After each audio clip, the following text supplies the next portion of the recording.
Jail से निकले Hemant Soren police custody में, चाचा के श्राद्ध कर्म में शामिल होने पहुंचे, बेटे को देख भावुक हुई मां। हेमंत सोरेन आज अपने चाचा राजा राम सोरेन के श्राद्ध कर्म में शामिल होंगे, जिनका बीते 27 अप्रैल को निधन हो गया था। श्राद्ध कर्म में शामिल होने के बाद वह पुनः बिरसा मुंडा कारावास लौट जाएंगे।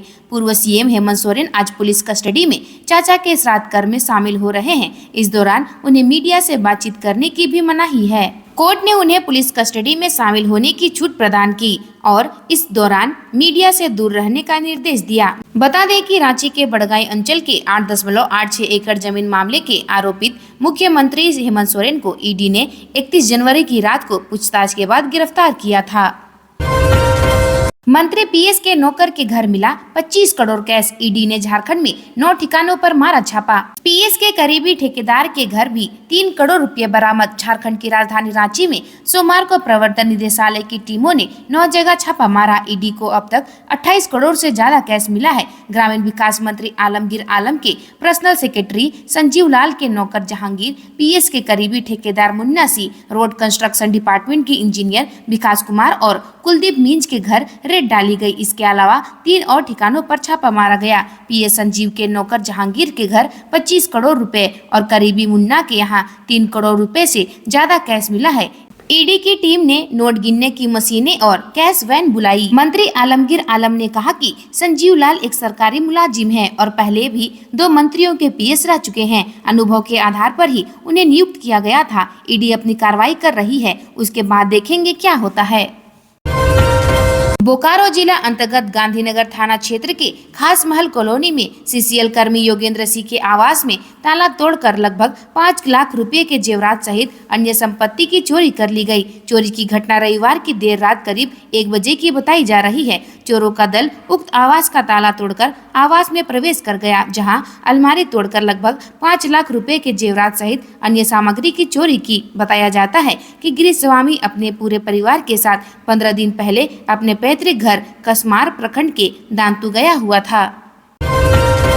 झारखंड में गर्मी से मिलेगी राहत। कल से बारिश के आसार। 10 मई तक कई जिले में येलो अलर्ट। साइक्लोनिक सर्कुलेशन का असर। बीते कुछ दिनों से झुलसा रही गर्मी से राहत मिलने वाली है। अगले कुछ दिनों तक मौसम में बदलाव के संकेत मिल रहे हैं। राज्य के अलग अलग हिस्सों में बारिश के संकेत मिल रहे हैं। 6 से 10 मई तक राज्य के अलग अलग हिस्सों में बारिश होने के आसार है। मौसम विभाग ने इसको लेकर येलो अलर्ट जारी किया है। साइक्लोनिक सर्कुलेशन के कारण एक टर्फ मेघालय के मराठवाड़ा तक बन रहा है। इसका असर बंगाल, झारखंड और उड़ीसा पर भी पड़ेगा। इस कारण झारखंड के कई हिस्सों में बारिश के आसार नजर आ रहे हैं। 6 और 7 मई को राज्य के उत्तर पूर्व और दक्षिणी छोटा नागपुर इलाके में कहीं कहीं हल्के से मध्यम दर्जे की बारिश हो सकती है। 700 वाहनों की जरूरत। रात में हो रही धरपकड़। यात्रियों को उतारकर जब्त किए जा रहे हैं बस ट्रक। बस के जरिए दूसरे राज्यों से रांची आने वाले लोगों की परेशानी बढ़ गई है। वाहन मालिक भी परेशान है। दरअसल लोकसभा चुनाव कार्य के लिए प्रशासन ने वाहनों की कमी को देखते हुए देर रात में चेक पोस्ट पर वाहनों की धरपकड़ शुरू कर दी है। शनिवार देर रात से रविवार अहले सुबह तक विकास के आगे रिंग रोड चौराहा, रामपुर चौराहा, रातू और कांके रोड में वाहनों को पकड़ा गया। कई बस से यात्रियों को उतारकर जब्त कर लिया गया। इससे यात्रियों में नाराजगी देखी गई। यात्रियों ने गंतव्य तक छोड़ने तक छूट देने की गुहार लगाई, लेकिन अधिकारियों ने कुछ भी सुनने से इनकार कर दिया। करीब 70 बस और ट्रक को पकड़ा गया। सभी को पुलिस लाइन में लगा दिया गया है। पेटरवार में 8 साल की बच्ची की सामूहिक दुष्कर्म के बाद हत्या। पेटरवार थाना क्षेत्र में शनिवार रात 8 साल की बच्ची की सामूहिक दुष्कर्म के बाद हत्या कर दी गई। रविवार को उसका शव झाड़ियों में मिला। पुलिस ने इस मामले में अज्ञात लोगों के खिलाफ सामूहिक दुष्कर्म, हत्या और पोक्सो एक्ट के तहत एफआईआर दर्ज की गई है। एफआईआर के मुताबिक बच्ची अपने पिता और दादी के साथ एक रिश्तेदार के यहाँ शादी समारोह में आई थी। पिता जब वहां से लौटने लगे तो बच्ची गायब थी। परिजनों और रिश्तेदारों ने देर रात तक उसकी खोजबीन की, लेकिन वह नहीं मिली। रविवार सुबह लोगों ने खेत में झाड़ियों के पीछे खून से लथपथ बच्ची का शव देखा। ग्रामीणों और पुलिस को जानकारी दी। बच्ची के शरीर के निचले हिस्से और नाक से खून बह रहा था। कपड़े भी जीर्ण अवस्था में थे। पुलिस ने शव को पोस्टमार्टम के लिए अनुमंडल अस्पताल भेज दिया। फिर पिता की शिकायत पर अज्ञात लोगों के खिलाफ धारा 376 डी और पोक्सो एक्ट के तहत केस दर्ज कर लिया गया। बेरमो एसडीपीओ वरिष्ठ नारायण सिंह ने कहा कि पोस्टमार्टम रिपोर्ट आने के बाद मौत के सही कारणों का पता चलेगा। हत्यारों को किसी भी हाल में बख्शा नहीं जाएगा। अवैध भंडारण के खिलाफ अभियान, 4000 सीएफटी बालू, 2200 सीएफटी गिट्टी के साथ 4 हाईवा जब्त। शहर एवं उसके आसपास के इलाकों में बीते 24 घंटे के दौरान छापेमारी कर 4000 सीएफटी बालू, 2200 सीएफटी गिट्टी व 4 हाईवा जब्त किया गया है। हाईवा मालिक, चालक व बालू गिट्टी का भंडारण करने वालों के खिलाफ सीता मिडेरा, पोटका व कमलपुर थाने में प्राथमिकी दर्ज की गई है। चरही पुलिस ने अवैध शराब कारोबारियों के खिलाफ खोला मोर्चा, हो रही बड़ी कार्रवाई। चरही पुलिस ने गैर कानूनी तरीके से शराब बेचने वाले कारोबारियों के खिलाफ सख्त कार्रवाई शुरू कर दी है। चरही थाना प्रभारी गौतम कुमार को गुप्त सूचना मिली थी कि थाना क्षेत्र के तापिन के एक किराने की दुकान में अवैध रूप से शराब बेची जा रही है। थाना प्रभारी ने सूचना मिलते ही त्वरित एक टीम का गठन किया और उक्त किराने की दुकान पर सूचना के सत्यापन के लिए तापिन निवासी गौतम साहू पिता स्वर्गीय भगवान साहू की दुकान पर विधिवत छापेमारी की गई। मिली सूचना सत्यापित हो गई। दुकान के अंदर से अवैध अंग्रेजी शराब बरामद हुई।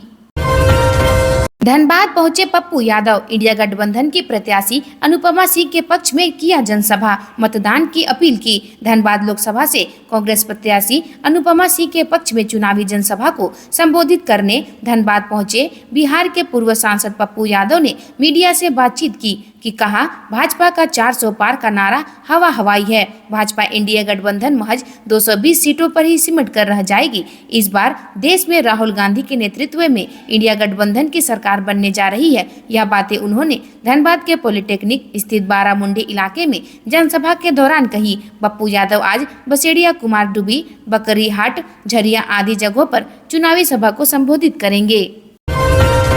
96 दिन बाद जेल से बाहर हेमंत सोरेन, पिता जैसा लुक, चाचा के श्राद्ध में शामिल। गिरफ्तारी पर एससी के फैसले को एससी में दी चुनौती। झारखंड के पूर्व मुख्यमंत्री हेमंत सोरेन ने ईडी द्वारा उनकी गिरफ्तारी को चुनौती देने वाली याचिका हाईकोर्ट से खारिज होने के बाद सुप्रीम कोर्ट का दरवाजा खटखटाया है। उन्होंने हाईकोर्ट के फैसले को चुनौती दी है। साथ ही 13 मई से झारखंड में लोकसभा चुनाव के लिए होने वाली वोटिंग को ध्यान में रखते हुए मामले को जल्द सुनवाई की अपील की है। इधर पुलिस कस्टडी में पूर्व सीएम रामगढ़ में अपने पैतृक गाँव नेमरा पहुंचे हैं। वो अपने चाचा राजाराम सोरेन के श्राद्ध कर्म में शामिल हो रहे हैं। बूढ़ी हुई सफेद दाढ़ी, सफेद कुर्ता, गले में गमछा लिए पूर्व मुख्यमंत्री हेमंत सोरेन करीब 3 महीने बाद जेल से बाहर निकले हैं और पिता शिबू सोरेन जैसा नजर आए।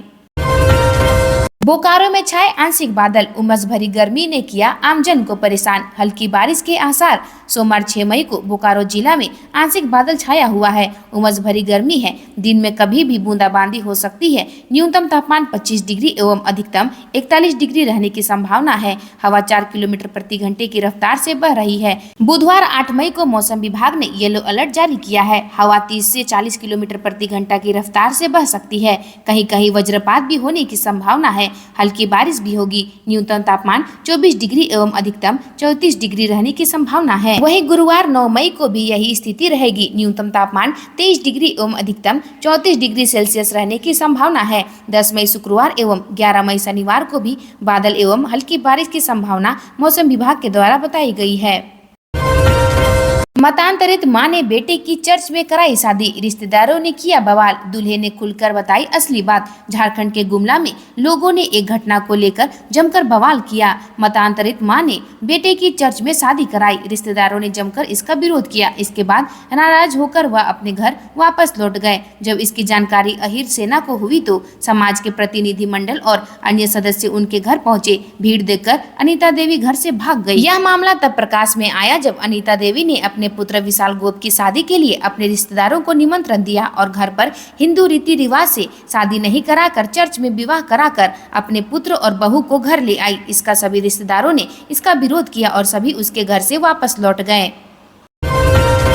रांची में बीएसएनएल कैंपस में भीषण अग्निकांड, करोड़ों रुपए के तार जलकर राख, चारों ओर मची अफरा तफरी। रांची के बीएसएनएल के कैंपस लगी भीषण आग लगने से करोड़ों रुपए के तार जलकर राख हो गए हैं। आग रविवार दोपहर को लगी। छुट्टी का दिन होने से यहाँ लोग कम थे। लोगों का कहना है आग शॉर्ट सर्किट की वजह से लगी होगी या किसी की लापरवाही भी हो सकती है। जाँच के बाद ही अब स्थिति स्पष्ट हो पाएगी।